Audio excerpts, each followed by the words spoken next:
Bonjour et bienvenue dans le Quart d'heure Tech, le podcast Exatel qui répond aux problématiques réseau et télécom des entreprises. Tout au long des épisodes, Exatel donne la parole à des experts et des collaborateurs qui vont raconter leur histoire, partager leur expérience et nous parler de leur métier. Vous nous accompagnez ? Bonjour à tous, merci d'être présents pour ce nouvel épisode du Quart d'heure Tech, la chaîne de podcast développée par Exatel qui vous informe sur les sujets télécom et réseau du moment. Alors on le sait, la plupart des pays développés font face au vieillissement de leur population. À l'échelle mondiale, les Nations Unies considèrent que le nombre de personnes âgées de plus de 65 ans devrait doubler d'ici à 2050. Ce nombre passerait de 700 millions de personnes à 1,5 milliard. La France n'est pas le pays le plus vieillissant du continent européen, mais elle n'échappe pas à ce phénomène. Cette tendance va même s'accélérer dans les années à venir, puisque 28% de la population française aura plus de 65 ans en 2050. La question du vieillissement et de la dépendance de la population s'impose donc comme l'un des plus grands défis de demain en matière de santé. Alors vous allez me dire, quel rapport avec les télécoms et réseaux ? Eh bien, pour répondre à cet enjeu du vieillissement de la population, les établissements d'accueil se transforment avec pour objectif d'améliorer la prise en charge et le bien vieillir de nos aînés. Au cœur de cette transformation, on retrouve notamment l'utilisation de serveurs d'alerte. Vous allez le voir dans notre échange du jour, les technologies télécom et réseaux ont un rôle essentiel à jouer dans le secteur de la santé, et ce, sur plein d'aspects différents. Il y aurait beaucoup de choses à évoquer, mais aujourd'hui, je vous propose qu'on se concentre plus précisément sur le rôle joué par les serveurs d'alerte dans l'amélioration de la qualité des soins. Pour en apprendre plus sur ce sujet, j'ai à mes côtés non pas une, mais deux personnes. Maëlys et Jean-Pierre, vous faites partie de l'équipe commerciale d'Exatel. Merci à vous d'avoir accepté mon invitation. Vous êtes au contact régulier de nos clients et donc aux premières loges pour les accompagner sur leurs sujets, pour accompagner ce changement et notamment l'adoption de nouvelles technologies numériques. Est-ce que l'un d'entre vous peut nous expliquer rapidement ce qu'est un serveur d'alerte et son principe de fonctionnement ? Un serveur d'alerte, c'était aussi connu sous le nom de système d'appel résident, appel infirmier ou appel malade. C'est un dispositif ou un logiciel conçu pour détecter des événements spécifiques, envoyer des notifications en temps réel à des destinataires désignés.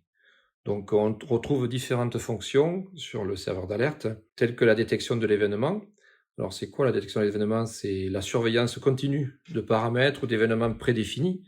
Si l'événement se produit, le serveur d'alerte est immédiatement informé. On y retrouve également le traitement des alertes, c'est-à-dire une fois que le serveur d'alerte détecte l'événement, il traite les données associées pour s'assurer qu'il s'agit d'une alerte valide et non d'un faux positif. Également l'identification des destinataires, c'est-à-dire qu'une fois l'alerte validée, le serveur d'alerte détermine les destinataires appropriés qui doivent être informés. Nous retrouvons également la transmission des notifications.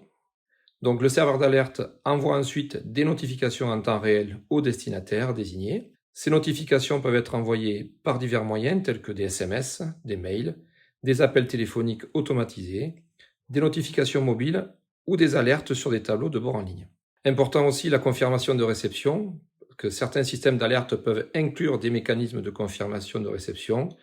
Cela permet au serveur d'alerte de savoir si les destinataires ont bien reçu et pris connaissance de l'alerte. Et une des dernières fonctions, c'est le reporting, l'analyse. Donc le serveur d'alerte peut générer des rapports et des analyses sur les alertes qui se sont produites au fil du temps.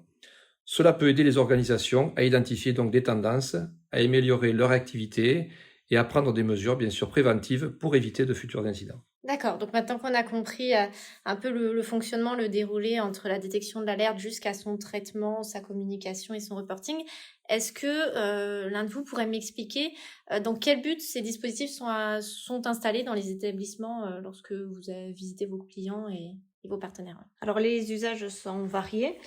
Ça peut être pour de l'appel malade ou de l'antifugue. Ça peut être également des spécificités liées aux maladies neurodégénératives, mais aussi ça peut être pour de la détection de chute, de la détection d'intrusion ou des pannes matérielles. L'objectif de ces dispositifs est de pouvoir détecter une situation dangereuse ou une situation de détresse rapidement pour intervenir et prendre les mesures qui s'imposent donc rapidement. Tout ça dans le but d'améliorer la qualité de vie des résidents et bien évidemment leur sécurité et tout ça pour assurer leur famille. Oui, bien évidemment, c'est important que tout le monde soit en sécurité. C'est une des priorités numéro 1. On l'évoquera certainement tout à l'heure. Quelle forme ils prennent ces dispositifs? Est-ce que vous avez des exemples concrets à nous donner? Oui, ça peut être par exemple des capteurs, des bracelets ou des poires d'appel. Et également, pour les systèmes antifugues, ça peut être lié à une zone précise qu'on définit en amont avec le personnel et la direction. Ok, d'accord, ouais, merci. Donc maintenant qu'on comprend un peu ce qu'est un serveur d'alerte et comment ça fonctionne, est-ce que on se rend compte qu'ils ont une importance un peu particulière? On sait qu'il y a un contexte assez tendu lié à la gestion du personnel de santé, on en entend régulièrement parler, et finalement ces dispositifs, ils deviennent de vrais alliés pour les équipes soignantes. Finalement, ce sont des bras droits, ils sont là quand les équipes ne peuvent pas être présentes. Oui, c'est ça, Ouais. Céline, tu as tout à fait raison. Nous connaissons les difficultés de recrutement que rencontrent les établissements de santé, hein.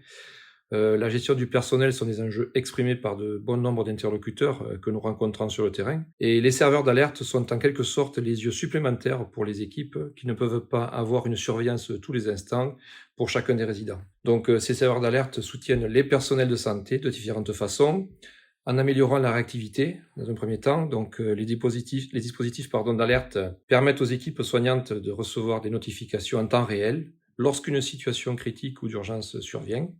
Cela leur permet de réagir rapidement et efficacement aux événements, réduisant ainsi les délais d'intervention et les risques de complications. En optimisant aussi surtout la communication à l'interne, alors ça qui est très très important, ces dispositifs d'alerte facilitent donc la communication entre les membres du personnel, ce qui est particulièrement important lorsque les équipes sont confrontées à des problèmes de sous-effectifs. Grâce à ces dispositifs, les équipes peuvent se coordonner efficacement, partager des informations importantes et travailler de manière plus cohésive. Il permet de répartir équitablement les tâches. Donc, les alertes peuvent être dirigées vers les membres du personnel disponibles et compétents pour gérer une situation spécifique. Et cela permet de mieux répartir les tâches donc et d'éviter la surcharge de travail sur certains soignants. Et surtout, il réduit le stress pour ces soignants. Sachant qu'ils peuvent compter sur des dispositifs d'alerte en cas de besoin, les équipes soignantes peuvent se sentir plus rassurées et moins anxieuses face aux défis liés à la gestion du personnel tendu. C'est vraiment un atout non négligeable maintenant pour les EHPAD et tous les établissements d'accueil de manière générale. Mais du coup, ça m'interroge aussi sur un sujet qui est lié à l'infrastructure IT sur lesquelles reposent ces serveurs d'alerte finalement. Ils deviennent indispensables pour les établissements d'accueil. On vient de l'évoquer un petit peu. Alors, comment on réagit en cas de panne? Comment on fait et quels seraient vos conseils si vous en aviez à nous donner et à donner à nos auditeurs? En fait, il faut préparer en amont le client. Et là, c'est notre rôle en tant que commercial. Il faut l'accompagner et lui faire poser les bonnes questions. C'est-à-dire comment il gère la prise en charge de ces alertes appel malade ou de ces alertes techniques, comment il souhaiterait améliorer le fonctionnement, comment il réagirait en cas de dysfonctionnement.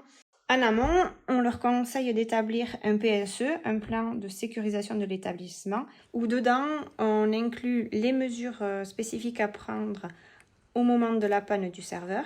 Et également, on y renseigne le nom des personnes à contacter. Également, on leur conseille de prévoir une solution de secours telle que le backup 4G qui permet de prendre le relais en cas d'une panne opérateur. Ensuite, il est important de documenter la panne et les actions effectuées. Donc, il faut tenir un registre détaillé où on indique les actions qui ont été effectuées et éventuellement les conséquences sur les résidents et le personnel. Ces informations, elles sont précieuses pour les rapports ultérieurs et bien sûr pour amener des améliorations dans le futur. Une fois la panne résolue, on effectue une analyse post-incident pour comprendre les raisons de la panne et éviter bien évidemment un nouveau dysfonctionnement. Voilà, le but c'est finalement d'éviter de refaire les mêmes erreurs ou de reprendre les mêmes risques pour que au final on améliore la qualité de soins pour les résidents grâce à ces serveurs. Pour ma dernière question, parce que le temps nous est compté dans ce podcast, j'aimerais tous les deux avoir votre réponse. Vous avez accompagné différentes structures dans la digitalisation de leurs pratiques. Si vous aviez, notamment pour l'installation des serveurs d'alerte, si vous aviez un conseil à donner à un responsable d'établissement qui souhaite se lancer dans ce type de projet, quel serait-il ?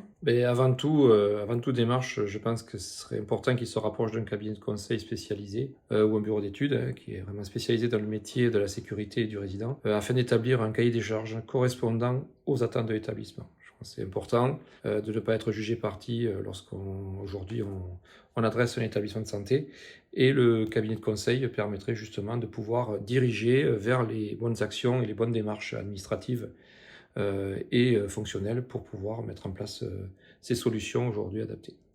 C'est de structurer les choses et Exactement. d'avancer pas à pas et de façon cohérente. Exactement. Maëlys, même exercice, si tu avais un conseil. Oui, je pense que la discussion en amont avec les équipes de l'établissement est importante. C'est-à-dire qu'on touche au médical, on touche à l'administratif, on touche aux techniques, et je pense que toutes les personnes concernées doivent être concertées pour justement amener une solution qui répondra aux attentes de tout le monde. Voilà, oui, et c'est pas une mince affaire. En général, voilà, il faut que tout le monde puisse être inclus dans ce projet. Merci à tous les deux pour ce temps d'échange. Merci de nous avoir partagé votre savoir-faire et vos connaissances. Si je dois résumer en quelques points l'essentiel de ce que l'on s'est dit, je retiendrai premièrement que les serveurs d'alerte sont maintenant des indispensables. Je pense qu'on peut les considérer ainsi. Ils sont des alliés très précieux qui déchargent énormément les équipes soignantes et qui leur permettent de travailler avec plus de sérénité. Ceci est particulièrement important dans le contexte actuel qu'on connaît. On l'a dit et tu nous l'as bien expliqué, Jean-Pierre. Le recrutement et la gestion des équipes soignantes représentent un enjeu important pour les responsables d'établissement.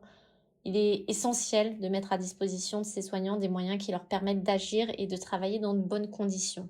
Enfin, dernier point que je retiendrai, et pas des moindres, il faut absolument se poser les bonnes questions et être prêt à faire face en cas de panne du système d'alerte. Qu'il s'agisse d'un dysfonctionnement du serveur ou d'une attaque cyber, les établissements doivent être prêts à agir. Les établissements accueillent un public fragile et donc il est indispensable de toujours pouvoir les accompagner et assurer leur sécurité. Il faut prévoir une solution de secours, comme tu nous l'as conseillé, Maëlys, et des procédures claires à appliquer en cas de crise. Voilà, pour moi, je vous propose de conclure sur ces mots. Merci à vous. Merci. Et on se voit le mois prochain. Merci. À bientôt. Merci d'avoir été avec nous dans le quart d'heure tech. Si cet épisode vous a plu, n'hésitez pas à réagir, à vous abonner ou à vous inscrire à notre newsletter pour ne pas manquer les prochains podcasts. Pour suivre notre actualité, rendez-vous sur notre page LinkedIn ou sur notre site internet exatel.fr. À bientôt!